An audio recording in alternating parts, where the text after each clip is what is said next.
Assalamualaikum warahmatullahi wabarakatuh. Alhamdulillah anak-anak, hari ini kita ketemu kembali dalam pelajaran IPA di kelas 8. Bagaimana kabarnya? Baik semua? Alhamdulillah, jika baik semua, itu yang kita harapkan bersama.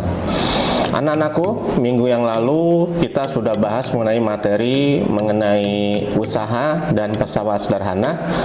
Dan dalam kesempatan yang pagi hari ini kita bahas materi lanjutan kita, yaitu yang berkaitan dengan materi baru, yaitu mengenai zat aditif, zat adiktif, dan psikotropika. Pernah dengar anak-anak materi tersebut?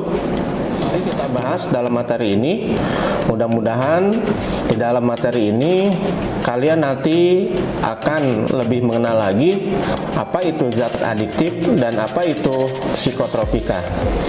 Dan Bapak harapkan setelah belajar materi ini, kalian akan lebih berhati-hati lagi dalam mengkonsumsi makanan, dalam mengkonsumsi minuman yang ada di sekitar kita. Zat aditif. Kalian tahu apa itu zat aditif? Zat aditif adalah zat tambahan yang diberikan di dalam makanan, entah itu dalam bentuk pewarna, perasa, pengawet, dan lain sebagainya. Zat-zat itu diberikan kepada makanan, tujuannya adalah untuk lebih menarik agar makanan itu ketika kita konsumsi. Sehingga dengan pewarna tersebut, semua makanan yang kita konsumsi akan lebih menarik lagi. Sebelum kita membahas lebih teliti lagi, mari kita ke fungsi makanan terlebih dahulu. Mungkin anak-anak telah belajar tentang apa itu fungsi makanan. Fungsi makanan adalah yang pertama untuk memperoleh energi. Kita tahu bahwa energi yang kita gunakan untuk aktivitas sehari-hari adalah dari makanan yang kita makan setiap hari. Tanpa kita makan, maka tubuh kita tidak akan memperoleh energi untuk mendorong aktivitas kita dalam kegiatan sehari-hari. Yang kedua, fungsi makanan adalah untuk pertumbuhan sel baru. Mungkin anak telah tahu ketika belajar di kelas 7 bahwa setiap hari sel di tubuh kita itu selalu berganti, selalu berubah. Nah, dalam berubahnya itu tadi, maka diperlukan zat makanan. Ketika apabila tubuh kita ada yang luka, tubuh kita ada yang sakit, itu akan berganti dengan yang baru, sehingga sel-sel baru itu akan memperoleh di tubuh kita menjadi lebih baik lagi. Fungsi makanan yang ketiga adalah untuk mengganti sel-sel yang rusak. Sel rusak yang sudah tidak berfungsi lagi akan dibuang oleh tubuh kita dan akan digantikan oleh sel-sel yang baru, yang semua sel itu sangat menunjang untuk aktivitas kita sehari-hari. Fungsi makanan yang keempat adalah menunjang mengatur proses di dalam tubuh. Kita ketahui bahwa seluruh makanan yang masuk ke dalam tubuh kita itu adalah harus diproses, sehingga metabolisme tubuh kita akan tetap berjalan sebagaimana biasanya. Untuk proses metabolisme di tubuh kita supaya lancar, maka diperlukanlah makanan yang masuk ke dalam tubuh kita. Itu ya anak-anak mengenai fungsi makanan. Terus apa itu makanan sehat? Makanan sehat itu adalah yang pertama, makanan yang dibutuhkan oleh tubuh. Berarti ada makanan yang tidak dibutuhkan oleh tubuh. Oleh karena itu, makanan yang dibutuhkan oleh tubuh itu adalah makanan yang sehat. Makanan yang tidak sehat adalah makanan yang tidak dibutuhkan oleh tubuh kita. Yang kedua adalah makanan higienis. Higienis itu artinya bebas dari penyakit, bebas dari bakteri, bebas dari jamur yang dapat mengganggu kesehatan di tubuh kita.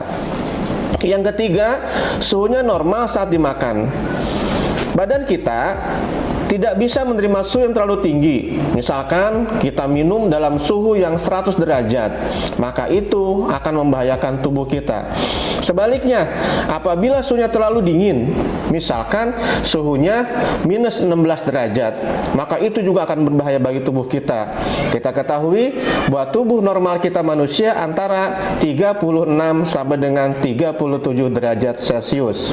Yang keempat, makanan yang sehat itu adalah makanan yang tidak sulit untuk dicerna. Oleh karena itu hati-hati kepada anakku dalam mengkonsumsi makanan, karena makanan-makanan yang sulit dicerna itu, misalkan makanan yang keras, makanan yang mengandung makanan yang tidak baik, itu tidak sulit dicerna oleh tubuh kita. Oleh karena itu yang baik adalah yang tidak sulit dicerna oleh tubuh kita. Baik anakku, kita lanjut ke materi kita yang pada intinya itu zat aditif. Apa itu zat aditif? Zat aditif adalah zat yang ditambahkan dan dicampur pada waktu pengolahan makanan, baik disengaja maupun tidak disengaja. Itu zat aditif. Jadi zat yang dicampurkan ke dalam makanan kita, baik dalam bentuk sengaja ataupun tidak sengaja. Apa sih fungsi zat aditif bagi makanan kita? Fungsi zat aditif bagi makanan yang pertama adalah memperbaiki tampilan. Dengan tampilan makanan yang begitu menggoda selera, dengan tampilan makanan yang baik, maka rasa kita ketika ingin makan bertambah semangat, dan makan kita pun insya Allah akan mungkin lebih banyak lagi dari biasanya. Yang kedua, fungsi zat aditif adalah untuk meningkatkan cita rasa, seperti rasa manis, rasa asam, ya, rasa gurih dan lain sebagainya.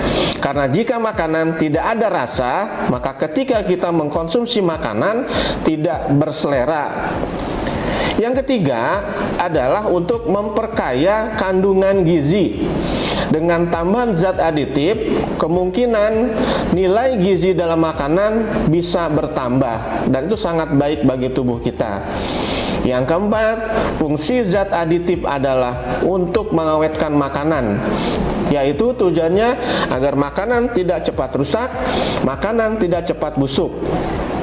Itu diantaranya kegunaan dari zat aditif bagi makanan. Yang berikutnya adalah pengelompokan zat aditif berdasarkan asalnya. Anak-anakku, zat aditif itu terbagi dua, ada zat aditif alami, ada zat aditif buatan. Zat aditif alami adalah zat aditif yang berdasar dari sumber-sumber alami. Sedangkan zat aditif buatan atau lebih dikenal dengan zat sintetik, yaitu berasal dari bahan-bahan yang dibuat oleh pabrik kimia biasanya. Dan itu banyak sekali kita dapatkan dalam kehidupan kita sehari-hari. Zat aditif di dalam fungsinya ada beberapa fungsi. Yang pertama, seperti tadi Bapak di awal sebutkan, yang pertama untuk pemanis, untuk pewarna, untuk pengawet, dan untuk penyedap rasa. Kita bahas satu-satu. Pertama, untuk zat pewarna. Tujuan pemberian warna pada makanan adalah pertama, untuk terlihat menarik. Yang kedua, untuk menggugah selera makanan. Dengan ada warna itu tadi, maka kita cenderung lebih tertarik, kita lebih berselera untuk mengkonsumsi makanan tersebut. Zat pewarna terbagi ke dalam dua, ada yang alami, ada yang sintetik. Pewarna alami adalah pewarna yang didapat dari alam. Apa itu? Misalkan kuning. Untuk memperoleh warna kuning, kita bisa memperolehnya dari kunyit. Untuk memperoleh warna hijau, kita bisa memperolehnya dari daun suji. Untuk memperoleh warna coklat, kita bisa mengambilnya dari buah coklat. Untuk warna merah, kita bisa dari daun jati, atau kita bisa dari buah naga, atau dari buah bit dan sebagainya. Untuk kuning dan warna merah, kita bisa ambil dari wortel. Mungkin itu dulu anak-anak materi untuk hari ini. Nanti kita lanjutkan materi yang selanjutnya. Mudah-mudahan materi ini kalian bisa paham, dan apabila ada yang tidak paham atau kurang jelas, nanti bisa mengajukan pertanyaan ke Bapak. Sekian, terima kasih. Wassalamualaikum warahmatullahi wabarakatuh.